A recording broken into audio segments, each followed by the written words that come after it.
La pastiera è sicuramente il dolce più ambito in questo periodo dell'anno. Vi faccio vedere la mia versione, che è molto facile e anche abbastanza veloce.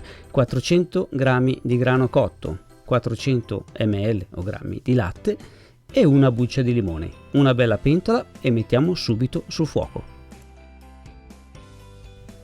Dare la ricetta esatta della pastiera è una cosa impossibile, perché è uno di quei piatti che se andate a Napoli, ogni cortile, ma che ogni cortile, ogni palazzo, ogni casa, ogni persona dello stesso nucleo familiare ha una versione differente della sua pastiera, e quindi io vi do la mia. Facciamo bollire il nostro latte con il grano per circa 15 minuti. Il grano che è già cotto deve stracuocere e il latte si deve ridurre e deve diventare così. Il fondo della pentola deve essere pulito, deve diventare un po' denso. A questo punto potete anche decidere di frullarlo, di macinarlo se volete. Qualcuno lo fa, io preferisco tenerlo un po' grezzo, tiro solo via la buccia del limone. E ora facciamo la pasta frolla. Anche per la pasta frolla la tradizione prevede un certo tipo di pasta frolla con dentro lo strutto, ma anche lì qualcuno ci mette l'olio, qualcuno cambia il tipo di farina, cambiano le proporzioni. Io faccio una pasta frolla normalissima, voi fate il tipo di pasta frolla che preferite. 125 g di zucchero, 125 g di burro temperatura ambiente e li lavoro un pochino con le mani. Bisogna usare la punta delle dita, bisogna cercare di fare in fretta e di non riscaldare il burro. Vi faccio vedere anche un trucchetto per fare facilmente una pasta frolla che si può lavorare anche da subito ed è molto veloce da fare. Appena il burro non ha più i grumi bianchi del burro classici, ci aggiungo la farina, 250 g, quindi una parte di burro, una parte di zucchero, 2 parti di farina. Con queste proporzioni potete fare tutta la pasta frolla del mondo. Una mano pulita, una mano per lavorare, così se devo prendere gli ingredienti o altre cose ho una mano pulita. Con questa quantità si può fare. Sbriciolo, vedete che non ammasso? Sbriciolo, guardate bene come faccio con le mani, vedete che sto riducendo in briciole i 3 ingredienti che ho utilizzato. Ripeto, 125 di burro, 125 di zucchero, 250 di farina, pizzichino di sale se glielo vogliamo mettere. Vedete, la mano resta asciutta, la farina resta asciutta, tutta sgranata. Ora per questa quantità aggiungo un uovo intero, un uovo grande. Faccio la stessa cosa che ho fatto prima, cerco di dividere un po' in giro l'uovo sbriciolando, non ammasso. Questo perché? Per non riscaldare il burro, perché così dopo mi si ammasserà in un attimo. Quando vedo che non riesco più a sbriciolare, dentro con forza, con 4 colpi, la mia pasta frolla sarà ammassata senza essere riscaldata dalle mani, perché non sembra, ma guardate che le mani riscaldano davvero molto, e otterremo una pasta frolla molto soda, molto lavorabile anche da subito, ma comunque la mettiamo lo stesso nel frigorifero per una mezz'oretta.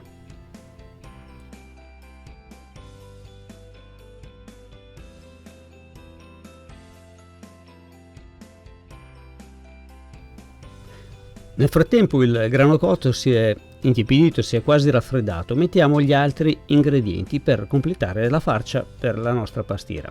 Serviranno 400 g di ricotta, 180 g di zucchero, un paio di uova, degli aromi, ma partiamo dall'inizio. Aggiungiamo i 400 g di ricotta al grano cotto, aggiungiamo anche i 180 g di zucchero. Anche qui 180 g verrà piuttosto dolce, potete metterne anche un pochino di meno se volete.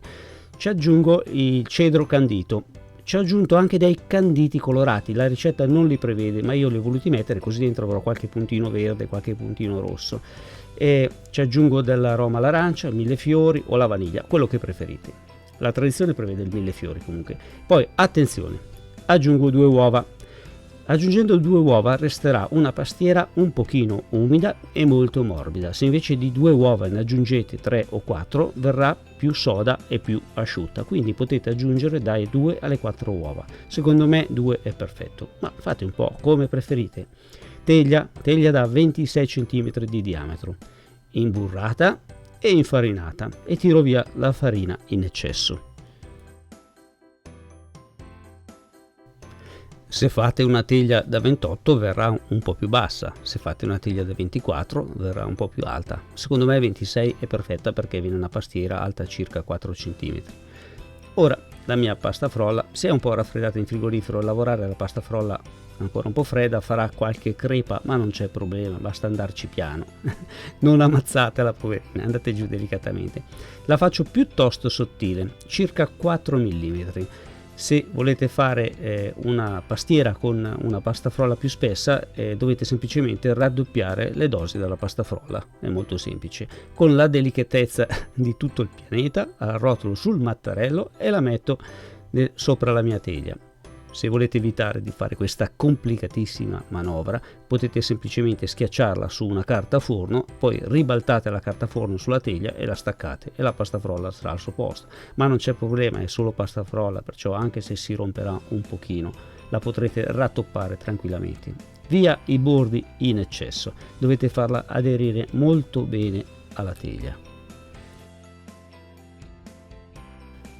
È importante sul fondo della teglia fare dei forellini con una spatola o con la forchetta in maniera che non si formino le bubbe con il calore dopo quando cuoce in forno. Versiamo tutto il contenuto che abbiamo preparato all'interno della nostra pasta frolla. Ripeto una cosa, io l'ho lasciata grezza, però se volete prima di aggiungere i canditi la potete frullare, macinare e farla più fine. Io la preferisco più grezza. Ora guardate cosa faccio. Adesso che ho il livello perfetto, esatto della mia altezza, tiro via ancora la pasta frolla in eccesso con una rotella, lasciando quei 3 mm, 4 mm, non di più, di spessore di sicurezza, in maniera che poi dopo non trasbordi, non esca la nostra farcia quando si riscalda. Con tutti i ritagli che ho tirato su, raccattato qui e là, li schiaccio per fare le striscette decorative della nostra pastiera.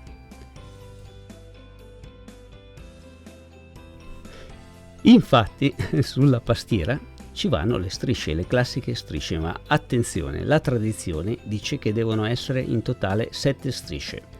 Io ne ho messe 6 perché sono ignorante, non ci ho pensato, devo dire la verità, ne ho fatte 6. Comunque la tradizione dice che devono essere 7 per motivi che non sto qui ad elencarvi, però sono 7.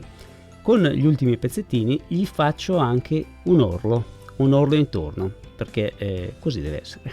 Faccio un orlo un po' più sottile intorno e lo schiaccio leggermente con le mani. Se volete potete spennellare anche la pastiera con uovo e latte, verrà più lucida. Io preferisco lasciarla così grezza. Nel frattempo avevo acceso il forno 170 gradi, inforniamo per 90 minuti e voilà, guardate che bella. Ora però la pastiera non va mangiata subito, bisogna lasciarla raffreddare e andrebbe mangiata il giorno dopo, e quindi faremo così, anche perché l'umidità si compatterà, diventerà tutta uguale. E guardate come l'ho fatta, vedete, è perfetta perché ha l'altezza giusta, non ha bubbe, non ha niente, non ha difetti. Ora la lasciamo lì, così diventerà anche tutta dello stesso colore, diventerà bellissima, dorata e con una compattezza eccezionale. Ecco qua, siamo alla prova. Coltello, io devo dire la verità, non ho aspettato un giorno intero perché l'ho fatta la mattina e la sera era già bella che è finita. È impossibile, avrei dovuto nasconderla, ma è impossibile a casa mia.